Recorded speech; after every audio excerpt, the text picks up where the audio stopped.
The fluorescent lights in my auto shop buzzed like angry wasps as I worked on the carburetor of my '89 Mustang. It was past midnight, but sleep wasn't coming easy these days, not since I'd started noticing things. If only relationships ran on carburetors, I muttered to the engine block, my voice echoing in the empty garage. At least then I'd know how to fix what's broken. My name's Jake Morrison, and I've been fixing cars for 23 years. Engines make sense to me.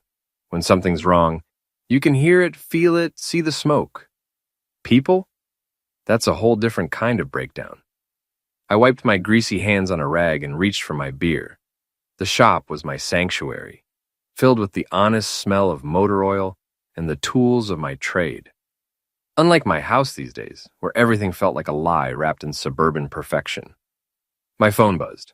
A text from my wife, Erica. Working late again? Don't wait up. E. Working late.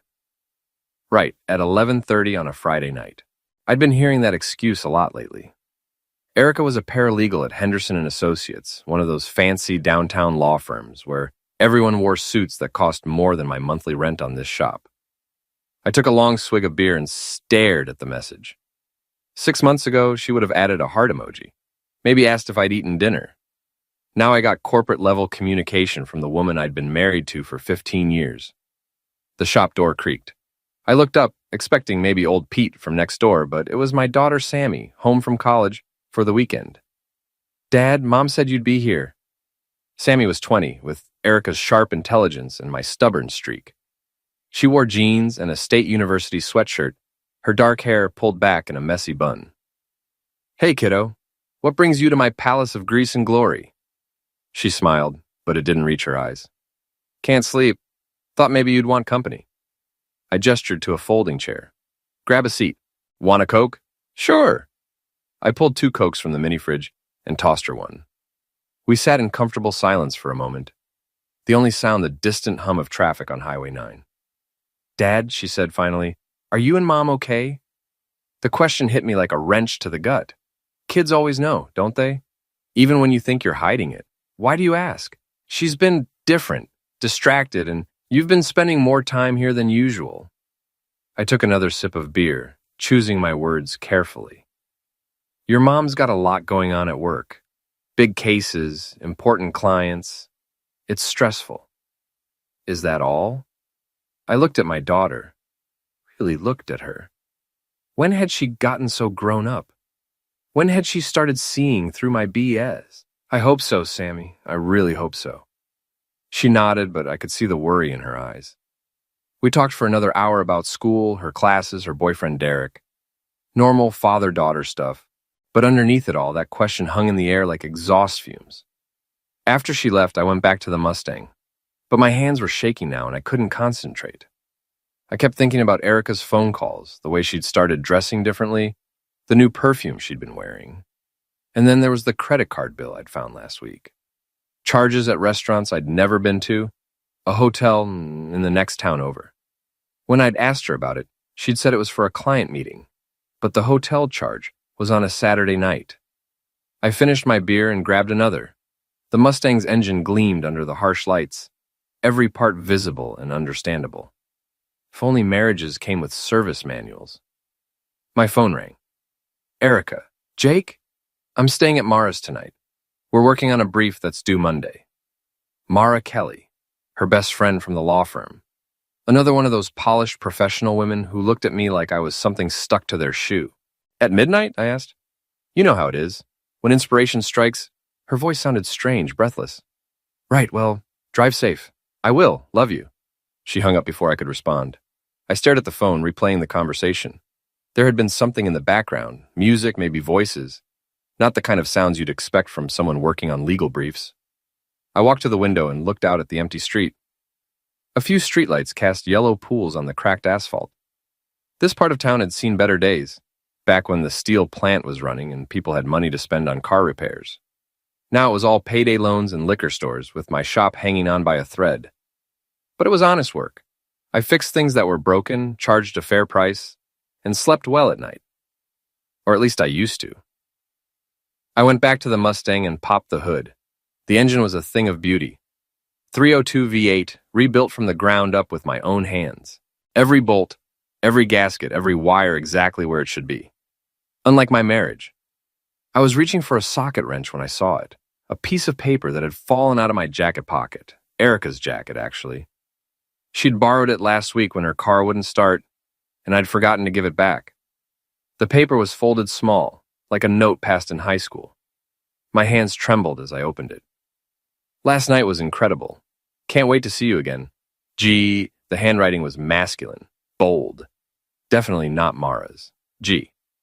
I read the note 3 more times, hoping the words would change, hoping I was misunderstanding something. But there it was, in black ink on white paper. Proof of what I'd been suspecting for weeks. My wife was having an affair. I sat down hard on the rolling stool, the note crumpling in my fist. 15 years of marriage, 15 years of working my A off to provide for my family, to be the kind of husband and father my own dad never was. And this is what I got in return. I smoothed out the note and read it again. Last night was incredible. When was last night? Thursday? That was when she'd said she was working late, when she'd come home after 11 smelling like wine and making excuses about client dinners.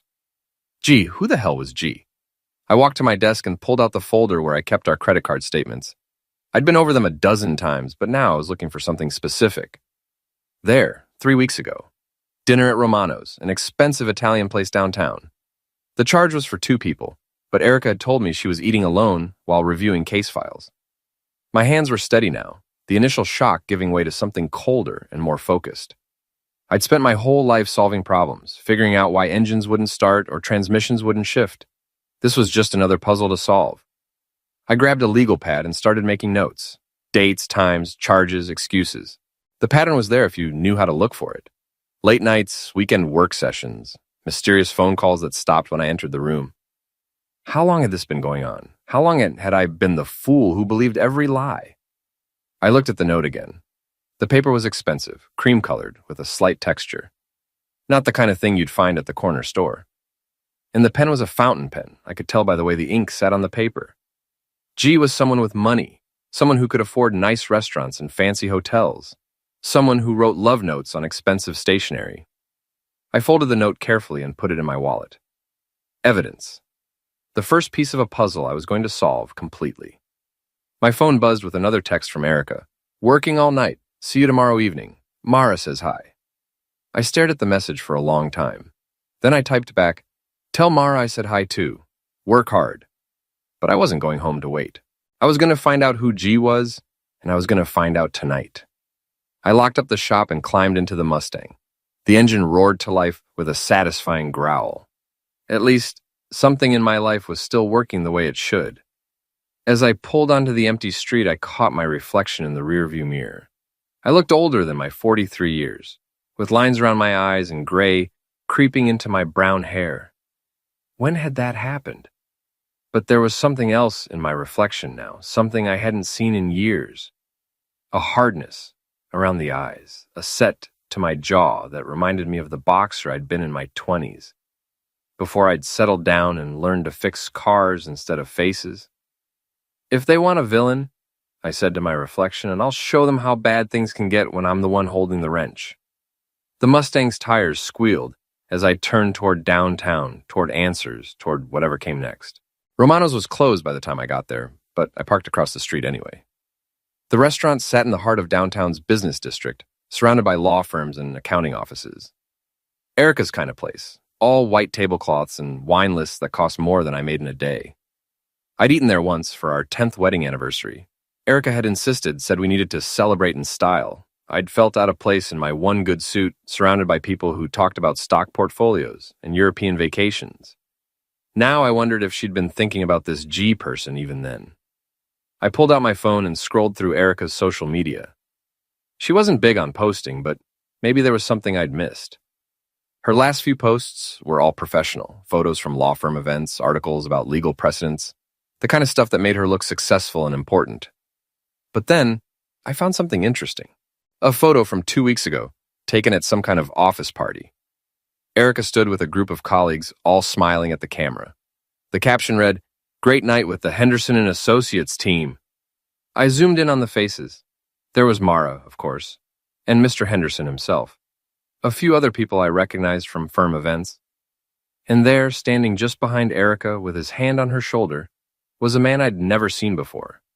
He was tall, well-built, with the kind of confident smile that probably got him whatever he wanted.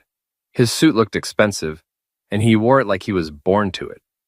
Dark hair, strong jawline, the kind of guy who belonged in places like Romano's.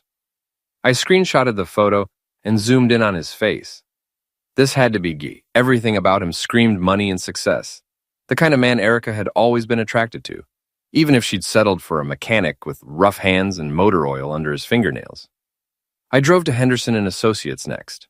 The building was dark except for security lights, but I parked across the street and studied the layout. Erica worked on the third floor in a corner office she'd earned after 10 years of 60-hour weeks. Was this where it started?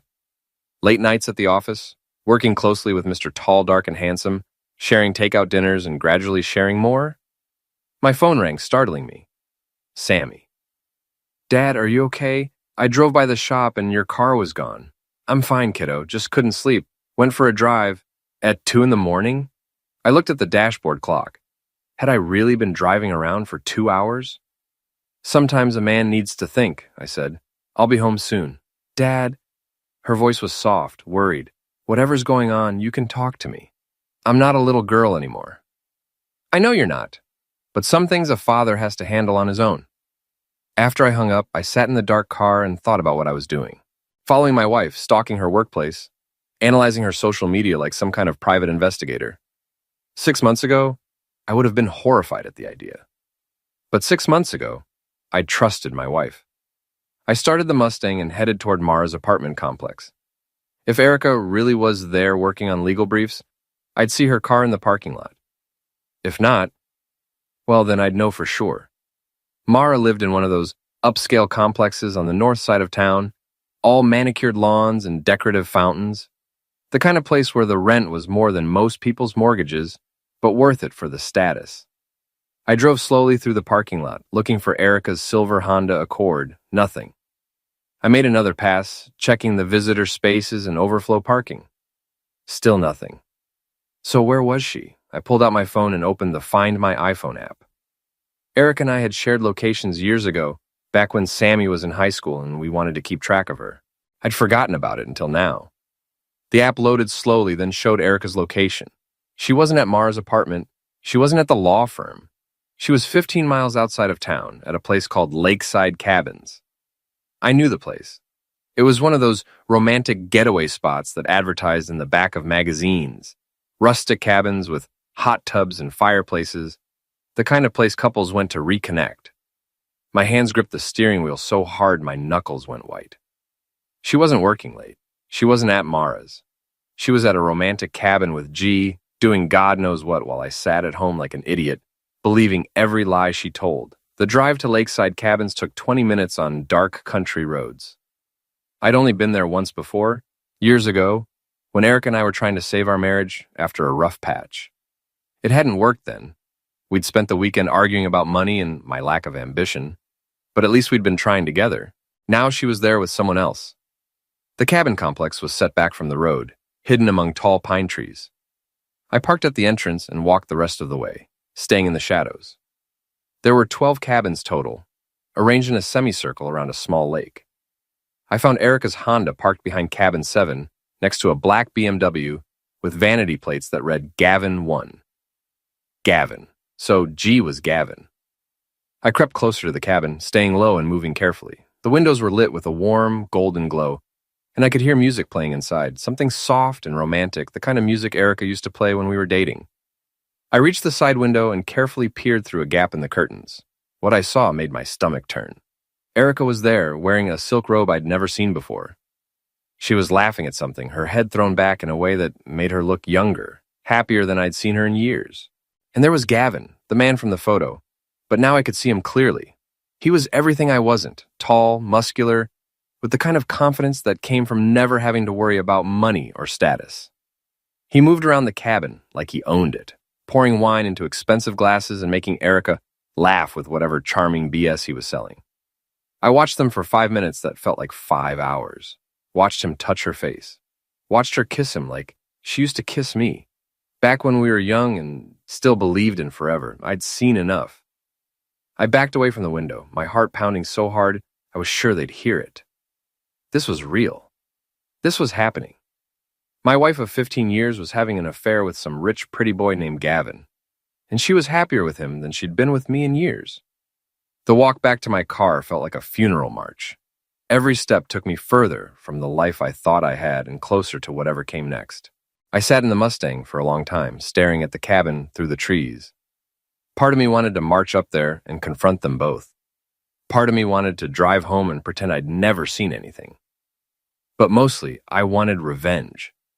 Not the hot, stupid kind of revenge that landed you in jail. The cold, calculated kind that left your enemies destroyed but your hands clean. The kind that required patience and planning and the ability to think 3 moves ahead. I'd spent my whole adult life being the good guy. The faithful husband, the hard worker, the man who played by the rules and trusted people to do the right thing. Look where that had gotten me.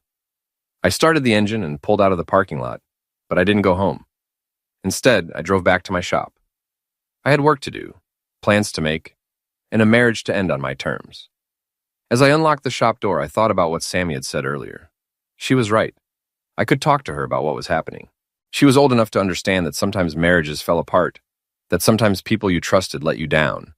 But I wasn't going to burden her with this. Not yet. First, I was going to make sure that when the dust settled, she'd know exactly who was to blame. I grabbed a beer from the fridge and sat down at my desk. Then I opened a notebook and started writing down everything I knew about Gavin and everything I planned to do about him. If Erica wanted to trade her mechanic husband for a BMW driving pretty boy, that was her choice. But she was going to pay for making that choice behind my back, with lies and deception and 15 years of my life wasted on someone who didn't deserve it. I raised my beer in a mock toast to the empty shop. Here's to new beginnings, I said, and to making sure some people get exactly what they deserve. I spent the weekend playing the perfect husband. Made Erica breakfast Saturday morning, asked about her work session with Mara, even suggested we take Sammy out for dinner Sunday night. The whole time I watched my wife's face for signs of guilt.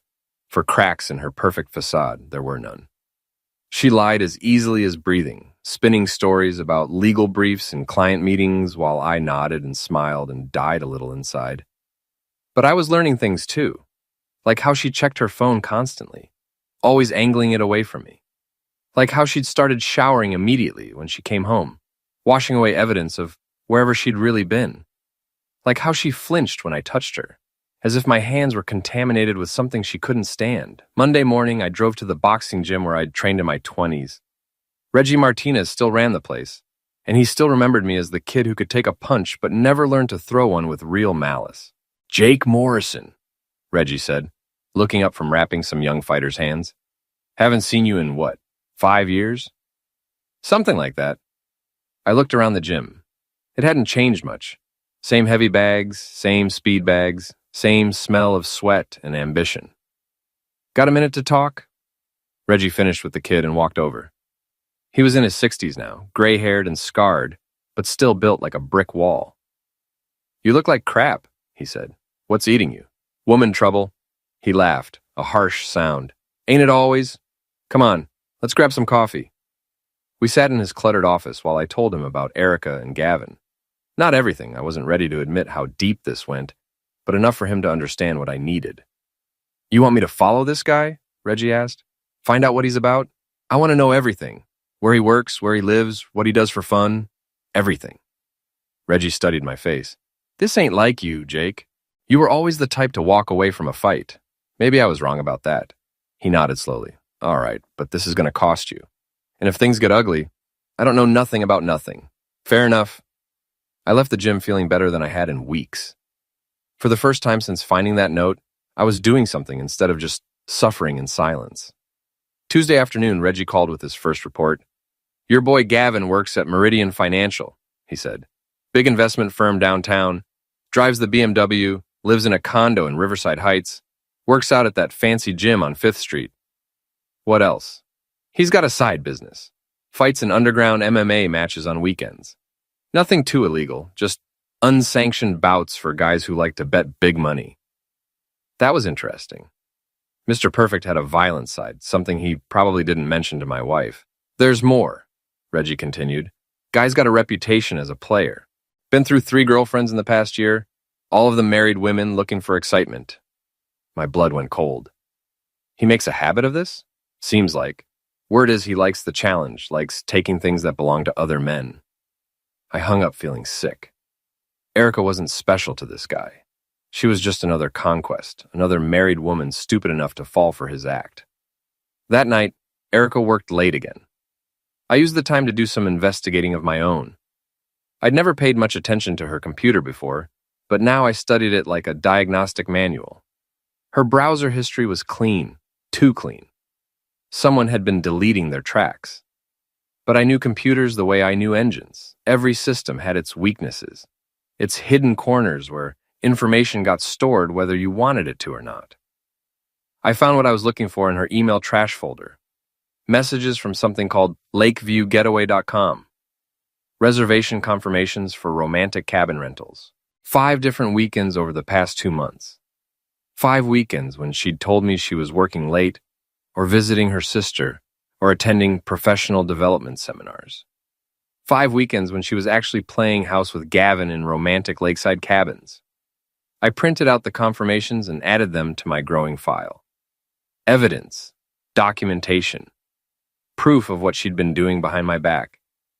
But I needed more than proof. I needed leverage. Wednesday morning, I called in sick to the shop and drove to Meridian Financial.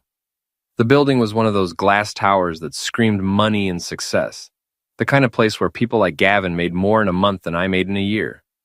I parked across the street and waited. At 11:30, Gavin emerged for what looked like a coffee break. He was even more impressive in person. Tall, broad-shouldered, moving with the confidence of a man who'd never been told no. I followed him to a Starbucks 3 blocks away. He ordered something complicated and expensive, then sat at a corner table to check his phone. I got in line behind a woman in a business suit and watched him. He was texting someone, smiling at the screen like a teenager with his first crush. I couldn't see the messages, but I could guess who he was talking to. When he left, I followed at a distance. He walked back toward his building, but stopped at a jewelry store along the way. Through the window, I watched him examine a display of expensive necklaces, pointing to one that probably cost more than I made in 3 months. A gift for Erica? Something to celebrate their 2-month anniversary of betraying her husband? I felt something cold and hard settle in my chest. This wasn't just an affair anymore. This was Gavin shopping for jewelry, planning a future, treating my wife like she was already his. Time to change the rules of the game. That evening, I made my first move. Erica was getting ready for another late night at the office, standing in front of our bathroom mirror, applying makeup, with the kind of care she used to reserve for special occasions. "You look beautiful," I said from the doorway. She jumped slightly, then smiled. "Thank you. It's important to look professional, even when working late." "Of course." I stepped into the bathroom and picked up her expensive shampoo, the kind she special ordered online because the pill store's stuff wasn't good enough anymore. "This smells nice." "New?" "I've been using it for months, Jake." "Right, well, have a good night at work." After she left, I went to the garage and retrieved a bottle of engine degreaser.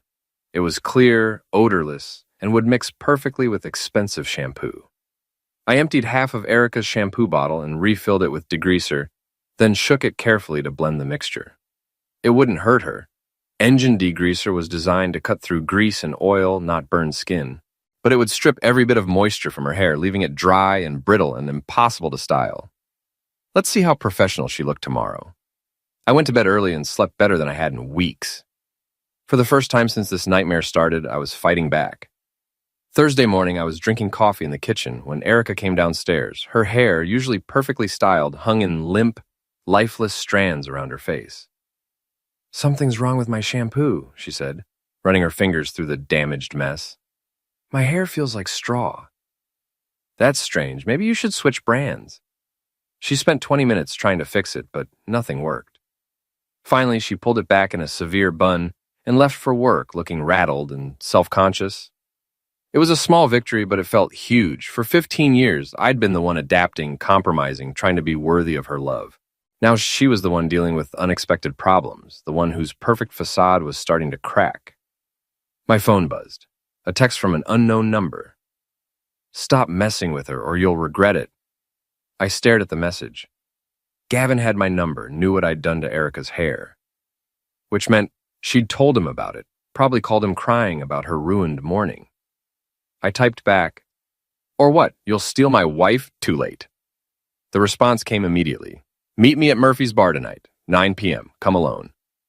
Murphy's was a dive bar on the south side, the kind of place where working men drank beer and minded their own business. Not Gavin's usual scene, but maybe he thought it would give him some kind of advantage. I spent the rest of the day planning. This was it, the first real confrontation, the moment when this Cold War turned hot. I thought about bringing Reggie as backup, but decided against it. This was between Gavin and me. Time to see what kind of man he really was when he couldn't hide behind expensive suits and BMW badges. At 8:45, I walked into Murphy's. The place was half empty, mostly older guys nursing beers and watching a baseball game on the ancient TV above the bar. Gavin was already there, sitting in a corner booth and looking as out of place as a diamond in a junkyard. He'd dressed down for the occasion, jeans and a polo shirt, but he still screamed money and privilege. I bought a beer and walked over to his table. "Jake Morrison," he said, standing up. He was taller than me by 3 inches and probably outweighed me by 30 pounds, all of it muscle. "Gavin," I replied, not offering to shake hands. We sat down across from each other like rivals in an old Western standoff. The silence stretched between us, filled with the sound of the TV and distant conversation. "Nice place," Gavin said finally. "Very authentic. It's honest. You might not be familiar with the concept." He smiled, but there was no warmth in it. "Look, Jake, I know this is difficult for you, but Eric and I, what we have is real. She's not happy in her marriage, so you decided to help her out? How generous. She deserves better than what she has. Someone who can give her the life she wants, the opportunities she's earned." I took a long sip of beer, studying his face. He was good, confident, articulate, probably used to getting what he wanted through charm and persistence. "And what life is that?" I asked. "A life where she doesn't have to worry about money, where she can focus on her career instead of making excuses for a husband who fixes cars for a living." There it was, the truth underneath all the romance and stolen weekends. Gavin wasn't in love with my wife. He was in love with the idea of taking her away from someone he considered beneath him. So this is about money? This is about compatibility. Erica is smart, ambitious, sophisticated. She needs someone who can match that, someone who understands her world. Someone like you. Yes, someone like me. I nodded slowly as if I was considering his words. Then I smiled. "You know what I think, Gavin? I think you're full of crap." His confident expression flickered. "Excuse me? I think you're a hunter who gets off on breaking up marriages. I think Erica is just another notch on your belt. And when you get bored with her, you'll move on to the next married woman who makes you feel powerful." He leaned forward, his voice dropping to a whisper. "You don't know what you're talking about." "Don't I?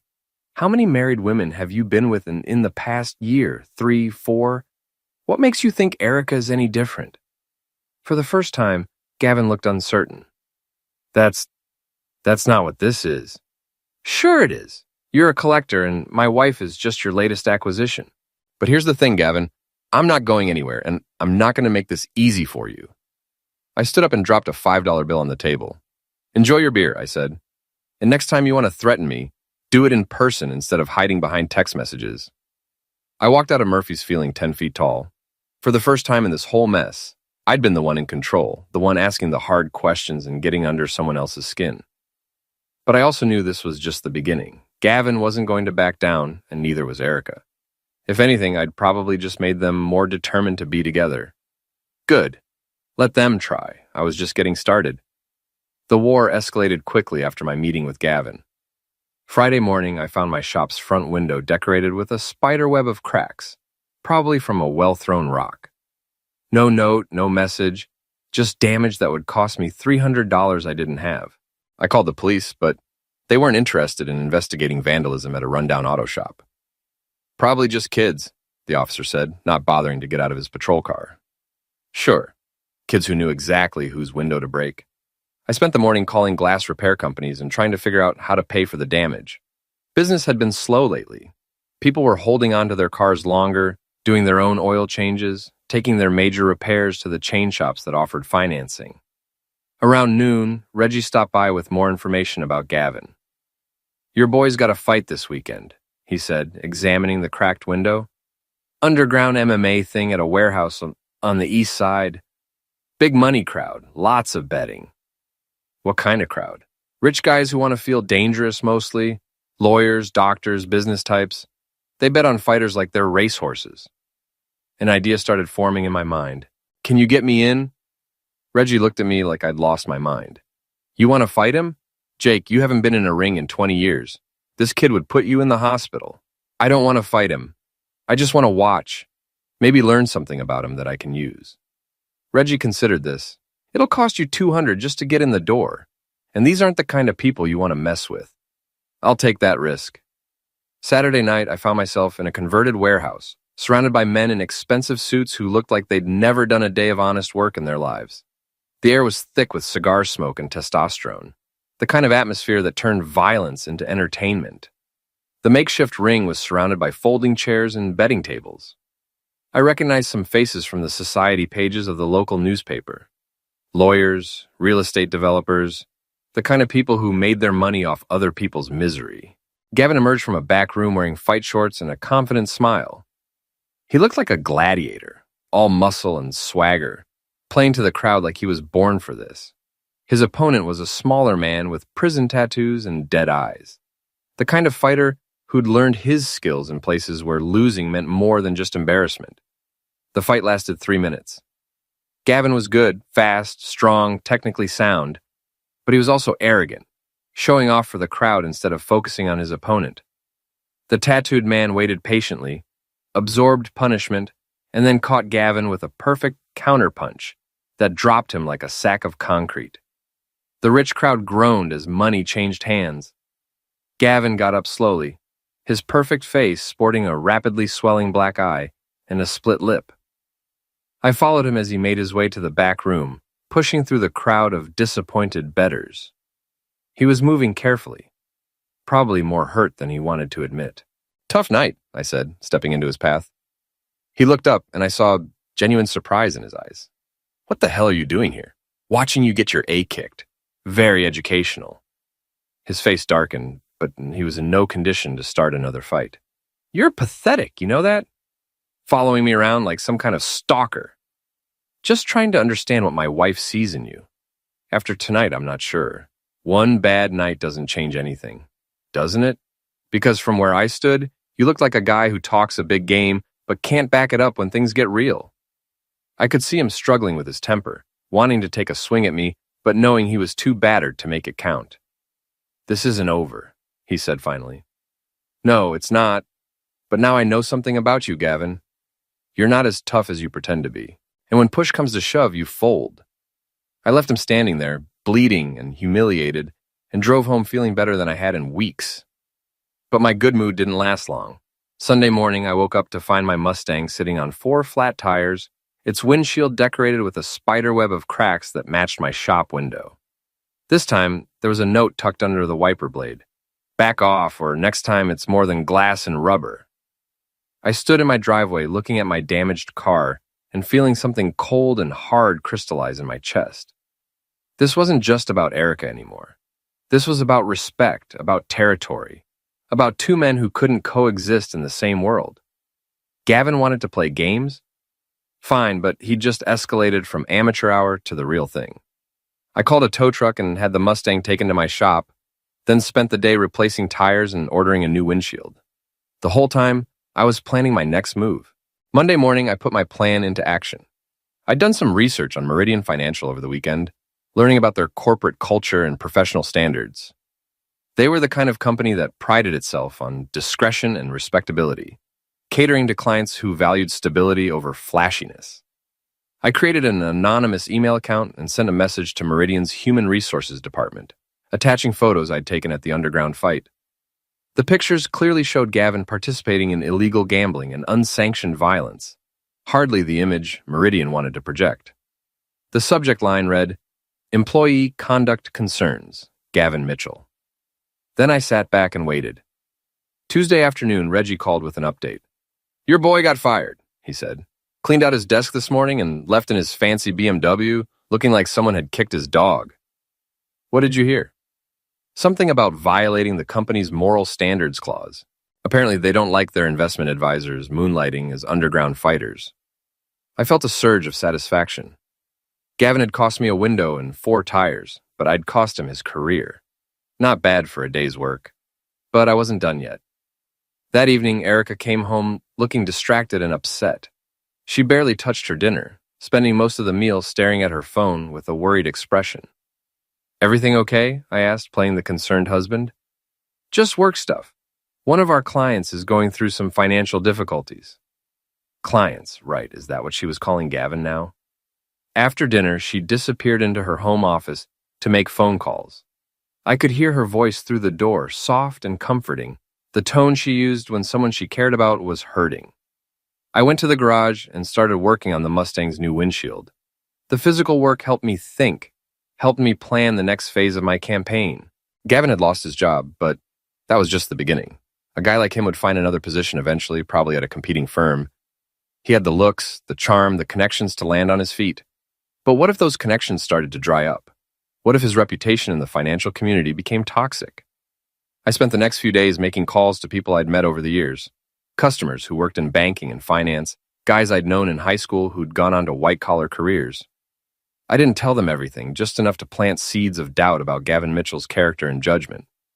"Yeah, I heard he got fired from Meridian," I'd say. Something about illegal gambling and underground fighting. Probably not the kind of guy you want managing your client's money. Word traveled fast in the insular world of local finance. By Friday, Reggie reported that Gavin had been turned down for 3 different positions, all at firms where my whisper campaign had reached the right ears. But Gavin wasn't taking this lying down. Friday night, he made his own move. I was working late at the shop when my phone rang. Sammy, crying so hard I could barely understand her. "Dad, you need to come home. Mom's here and she's really upset. She's saying things about you, about the marriage. I don't understand what's happening." I closed the shop and raced home, my heart pounding. When I walked through the front door, I found Erica sitting at the kitchen table with Sammy, both of them looking like they'd been through an emotional ringer. "Jake," Erica said, her voice cold as winter, "we need to talk." "What's this about?" "It's about you stalking Gavin. It's about you destroying his career out of spite. It's about you turning into someone I don't recognize." I looked at Sammy, who was staring at me with confusion and disappointment. This wasn't how I'd wanted her to find out about the affair, but Gavin had forced my hand. "Is that what he told you?" I asked. "That I'm the problem here?" "I know what you did, Jake. I know about the emails to his company, the rumors you've been spreading. This has to stop." I sat down across from them, choosing my words carefully. "Sammy, your mother and I are having some problems in our marriage. Adult problems that don't have anything to do with you. Don't drag her into this," Erica snapped. "I'm not dragging her into anything. But I'm not going to let you paint me as the villain when you're the one who's been lying and cheating for months." Sammy's eyes went wide. "Cheating?" Erica's face went pale. "Jake, don't. Don't what? Tell our daughter the truth? That you've been having an affair with Gavin Mitchell? That you've been lying to both of us for months while you play house with your boyfriend?" The silence that followed was deafening. Sammy looked back and forth between us, her world crumbling in real time. "Mom," she whispered, "is that true?" Erica closed her eyes, and for a moment she looked older than her 41 years. "It's complicated, honey." "No, it's not," I said. "It's actually very simple. Your mother decided she wanted a different life, and instead of talking to me about it, she went behind my back and found someone else." Sammy stood up abruptly, tears streaming down her face. "I can't. I need to think about this. I'm going to Derek's." She grabbed her keys and headed for the door, pausing only to look back at us with disappointment that cut deeper than any knife. "I thought you were better than this," she said. "Both of you." After she left, Eric and I sat in silence for a long time. "Are you happy now?" she asked finally. "Happy? My wife is cheating on me, my daughter thinks I'm a monster, and my marriage is falling apart. What part of that should make me happy?" "You didn't have to tell her like that. You didn't have to be so cruel." "Cruel? You want to talk about cruel? How about lying to me for months? How about making me think I was losing my mind when I started suspecting something was wrong? How about bringing your boyfriend into our lives and making me shake his hand at social events?" She had the decency to look ashamed. "I never meant for it to happen," But it did happen, and instead of dealing with it like an adult, you chose to sneak around and lie. So don't talk to me about cruel, Erica. You wrote the book on it. She stood up and grabbed her purse. I'm staying at Mara's tonight. We'll talk about this when we've both had time to cool down. There's nothing to talk about. You made your choice.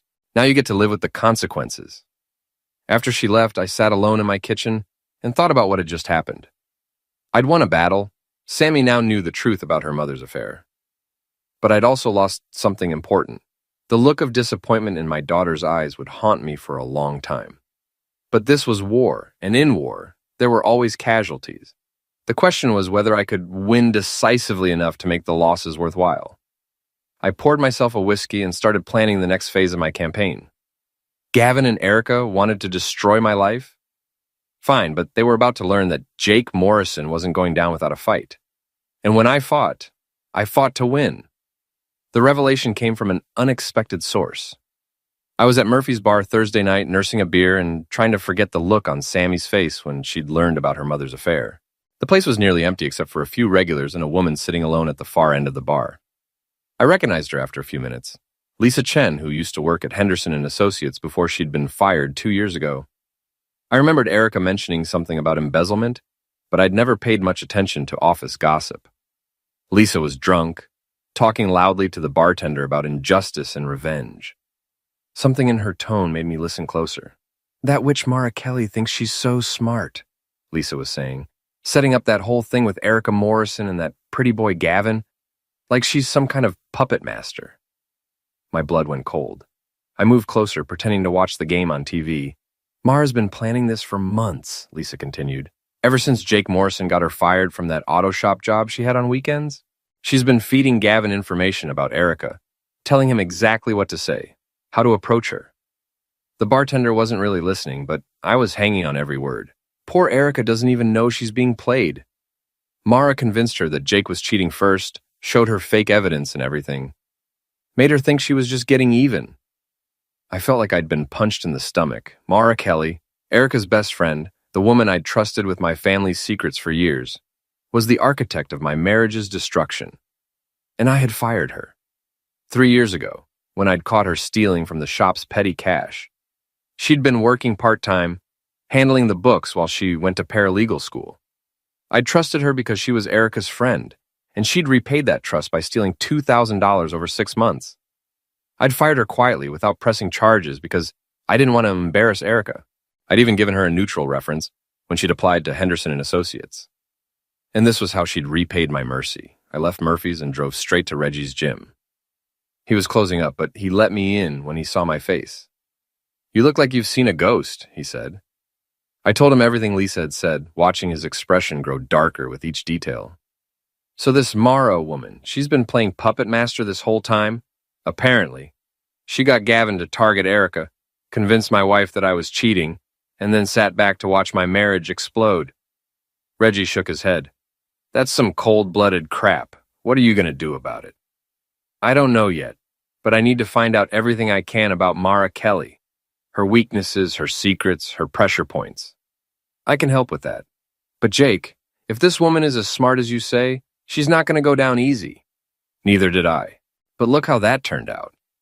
I spent the weekend researching Mara's life with the same intensity I'd once applied to diagnosing engine problems. Social media, public records, professional associations. I left no stone unturned. What I found painted a picture of a woman obsessed with success and status. Mara had grown up poor, worked her way through school, and built her career through a combination of intelligence and ruthless ambition. She drove a leased Mercedes, lived in an expensive apartment she could barely afford, and maintained a lifestyle that required every penny of her paralegal salary. More importantly, I found evidence of her vindictive nature. She'd been involved in lawsuits with former roommates, had left scathing online reviews for businesses that had disappointed her, and had a reputation at the law firm for holding grudges.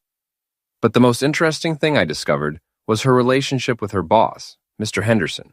They'd been having an affair for over a year, something she thought she was keeping secret, but which was obvious to anyone who looked closely at the evidence. Henderson was married with 3 kids and a political career to protect. If his affair with Mara became public, it would destroy both of them. Finally, I had leverage. Monday morning, I called Henderson and Associates and made an appointment to see Mara. I told the receptionist I was interested in hiring the firm for a business matter.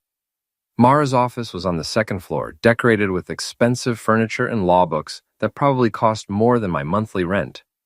She greeted me with a professional smile that didn't reach her eyes. "Jake, what a surprise. I didn't know you were thinking about legal representation." "There are a lot of things you don't know about me, Mara." She gestured to a chair across from her desk. "Please, sit. How can I help you?" I remained standing. "You can start by explaining why you destroyed my marriage." Her smile faltered for just a moment before snapping back into place. "I'm sorry, I don't understand what you mean." "Sure you do. You orchestrated Erica's affair with Gavin Mitchell as revenge for me firing you 3 years ago. You convinced my wife that I was cheating, fed Gavin information about how to seduce her, and then sat back to watch my family fall apart. That's a very serious accusation, Jake. Do you have any proof?" I pulled out my phone and played a recording I'd made at Murphy's Bar, where Lisa Chen repeated everything she'd told me about Mara's involvement. Mara's face went pale as she listened to Lisa's drunken confession. "Lisa's a bitter alcoholic who was fired for embezzlement," she said when the recording ended. "No one would believe her." "Maybe not, but they might believe this." I showed her photos I'd taken of her and Henderson entering a hotel together, time-stamped and dated. Their body language left no doubt about the nature of their relationship. "You see, Mara, I've learned a lot about investigation and evidence gathering over the past few months. Turns out I'm pretty good at it." She sat down heavily in her chair, the professional facade finally cracking. "What do you want?" "I want you to confess. I want you to tell Erica exactly what you did and why you did it. I want you to explain to my daughter why her parents' marriage was destroyed by your petty revenge scheme. And if I don't, then these photos get sent to Mr. Henderson's wife, the State Bar Association, and every gossip blog in the city. Your affair becomes public knowledge, Henderson's political career ends, and you both lose everything." Mara stared at the photos for a long time, her mind working through the implications. "You've thought this through," she said finally. "I had good teachers. You and Gavin showed me how to plan ahead, how to use people's weaknesses against them. I'm a quick learner. Erica will never forgive you for this. Maybe not, but at least she'll know the truth about who her real friends are." Left Mara's office with a promise that she'd confess everything to Erica within 24 hours. If she didn't, I'd release the photos and let the chips fall where they may. That evening, I got a call from Erica. She was crying so hard I could barely understand her. "Jake, I need to see you. Can you come to Mara's apartment?" "What's wrong?" "Just come, please." I found Erica sitting in Mara's living room, surrounded by tissues and looking like her world had collapsed. Mara was nowhere to be seen. "She told me everything," Erica said without preamble, "about the fake evidence, about manipulating me and Gavin, about using my marriage as a weapon against you." I sat down beside her, not sure what to say. "I'm so sorry, Jake. I believed her when she said you were cheating. I thought I was just protecting myself, getting even before you could leave me." "Why would you think I was cheating?" "Because she showed me photos of you with other women, text messages that looked like they came from your phone, credit card charges at hotels and restaurants. All fake? All fake. She's apparently very good with Photoshop and creating false evidence. She made me believe my husband was betraying me, and then she introduced me to Gavin as a way to get back at you." I felt a mixture of relief and rage. Relief that my wife hadn't betrayed me out of malice, or genuine unhappiness. Rage that we'd both been manipulated by someone we'd trusted. What about Gavin? Did he know? Some of it. Mara told him I was in an unhappy marriage and looking for excitement. She fed him information about my interests, my schedule, my vulnerabilities, but I don't think he knew about the fake evidence or her real motives.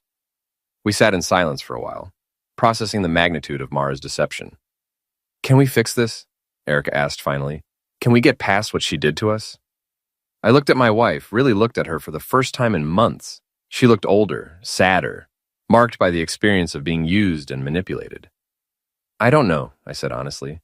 "A lot of damage has been done. Sammy knows about the affair. The whole town is talking about us. And even if Mara manipulated you into it, you still chose to sleep with another man." "I know, and I'll regret that for the rest of my life."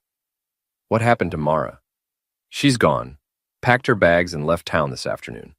Said she was taking a job in another state, but I think she's just running away before the consequences catch up with her. I wasn't surprised. Mara had always been good at disappearing when things got complicated. There's something else, Erica said. Gavin came by earlier. He wanted to apologize, said he never meant for things to go this far. Where is he now? I don't know. He said he was leaving town too, starting over somewhere else. So my enemies were fleeing, leaving behind the wreckage of their schemes. It should have felt like victory, but mostly I just felt tired. What do we do now? Erica asked. Now we deal with the mess they left behind. We figure out how to explain this to Sammy. We decide if our marriage is worth saving after everything that's happened. Is it worth saving, I mean? I thought about that question for a long time. 3 months ago, I would have said yes without hesitation. Now, after betrayal and lies and revenge, I wasn't sure. I don't know, I said finally, but maybe we owe it to ourselves to find out. It wasn't a happy ending or a sad one. It was just the truth, messy, complicated, and uncertain. But for the first time in months, it was a truth we could both live with. The real war hadn't been between Gavin and me, or even between Erica and me. It had been between the people who wanted to destroy us and the people who wanted to survive. And somehow, despite everything, we'd survived. Now we had to figure out how to live with what was left. The confrontation I'd been building toward finally came on a rainy Thursday night in November. Mara hadn't left town after all. She'd just gone underground, pulling strings from the shadows like the puppet master she'd always been. I discovered this when Reggie called with disturbing news. Your boy Gavin's back, he said, and he's not alone. Word is, Mara's been bankrolling some kind of revenge scheme. They're planning something big. What kind of something? Don't know yet, but they've been asking questions about your shop, your schedule, your daughter's routine. This feels like more than just maltreatment, Jake. I hung up feeling ice in my veins. Going after me was one thing, but if they were targeting Sammy... I called Erica immediately. She was at home, working on legal briefs, trying to rebuild her career after the scandal at Henderson and Associates had cost her several important clients. Pack a bag, I told her. Take Sammy and go stay with your sister in Chicago for a few days. Jake, what's wrong? Mara's back and she's planning something. I don't want you or Sammy anywhere near here when it happens. I'm not running away. This is my fight too. No, it's not. This started because of me, and I'm going to finish it. But I need to know you and Sammy are safe. There was a long pause. Our marriage was still fragile, held together by shared guilt and uncertain hope. But Erica had learned to trust my instincts about danger. All right, she said finally.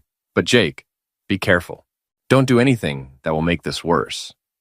After they left for Chicago, I spent 2 days preparing for whatever Mara and Gavin had planned. I installed security cameras around my shop, arranged for Reggie to keep watch, and made sure I had backup plans for every scenario I could imagine. The attack came Friday night, but not in the way I'd expected. I was working late at the shop when my phone started buzzing with notifications. Social media alerts, text messages, and missed calls.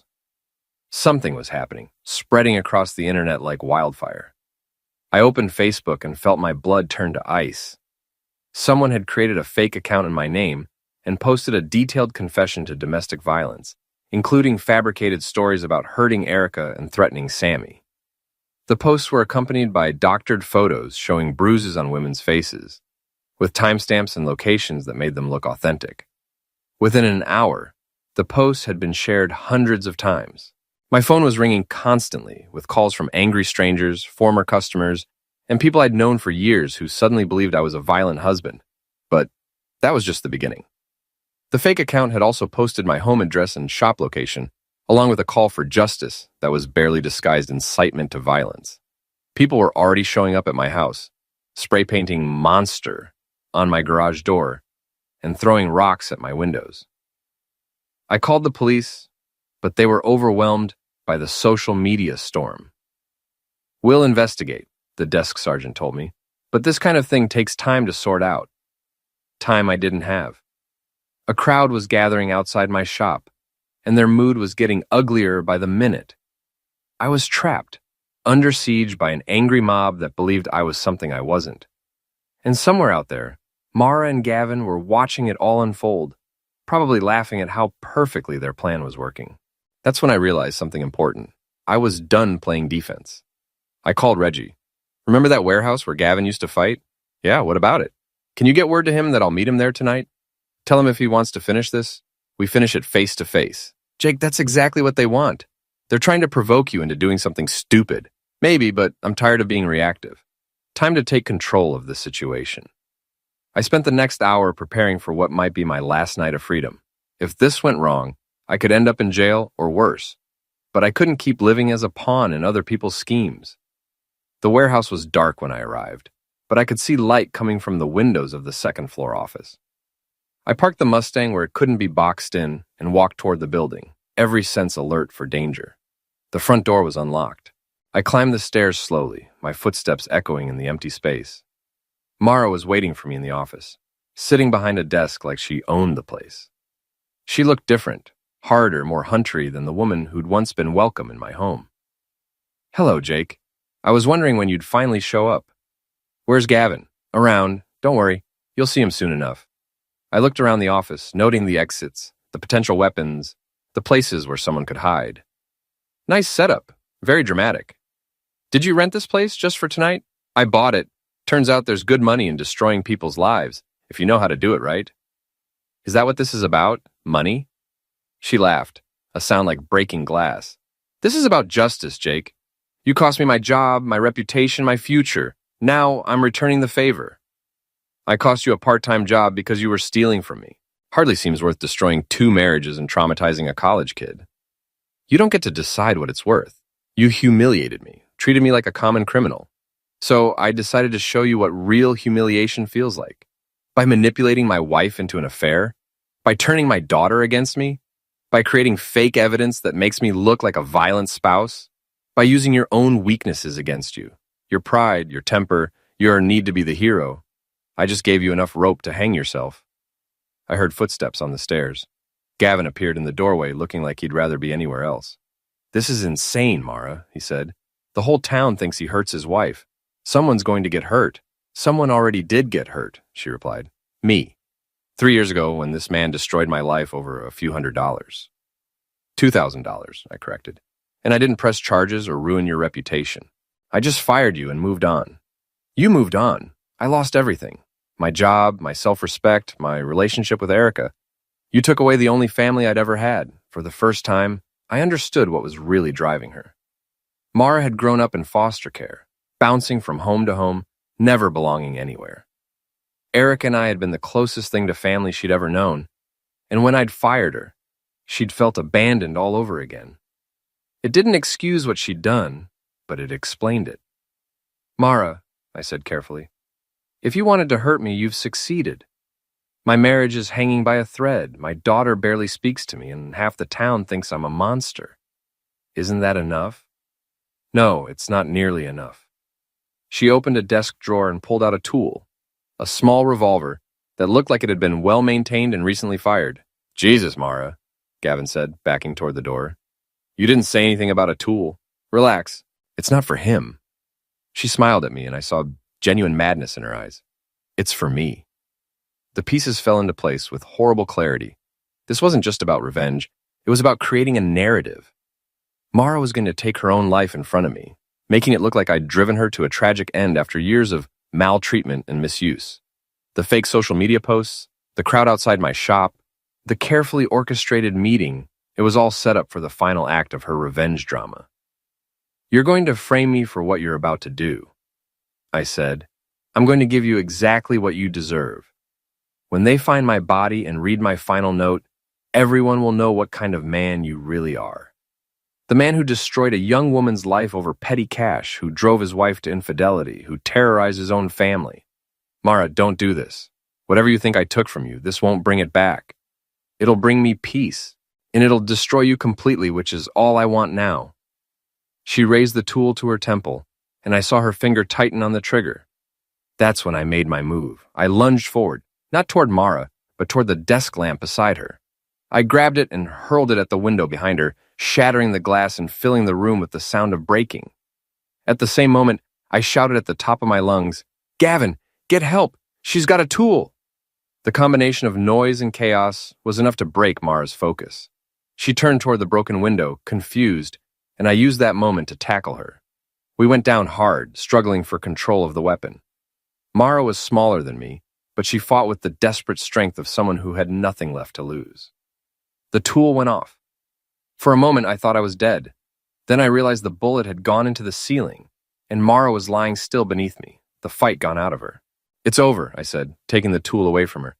"It's finally over." Gavin was standing in the doorway, his face pale with shock. She's alive. Call emergency." The police arrived within minutes, followed by paramedics and a crowd of curious onlookers drawn by the loud crack. I gave my statement while Mara was loaded into an ambulance, conscious but unresponsive. The investigating officer was someone I'd known in high school, which probably saved me from a night in jail. "This is a hell of a mess, Jake," he said, looking around the damaged office. "But from what this Gavin fellow tells me, you probably saved her life." "I hope so. She's sick, not evil. She needs help, not revenge." Later, after the statements and paperwork and endless questions, I found myself alone with Gavin in the parking lot outside the warehouse. "What happens now?" he asked.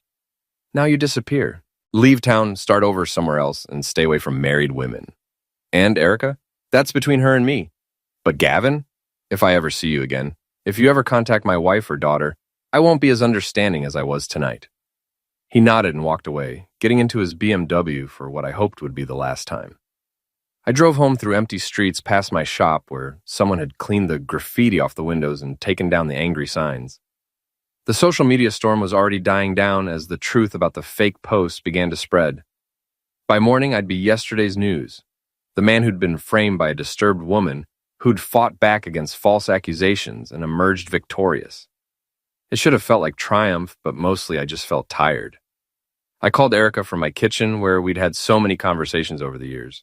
Some good, some bad, all part of the complicated reality of marriage. "It's over," I told her. "Mara's in custody, Gavin's leaving town, and the truth is coming out about the fake posts. Are you okay? I'm alive, that's something. Jake, I want to come home. We need to talk, really talk, about what happens next." "I'd like that. But Erica, when you come home, we start over. No more secrets, no more lies, no more games. We either fix this marriage or we end it honestly." "I understand. And Jake, I love you. I never stopped loving you, even when I was too stupid to remember it." After I hung up, I sat in my kitchen and thought about everything that had happened.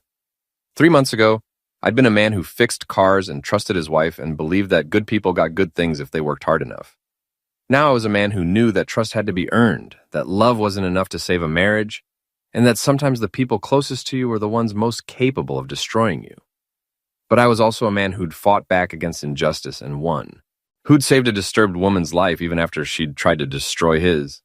Who'd learned that being a prisoner of circumstance was a choice, and he'd chosen to be something else. The sun was coming up over my neighborhood, painting the sky in shades of orange and pink.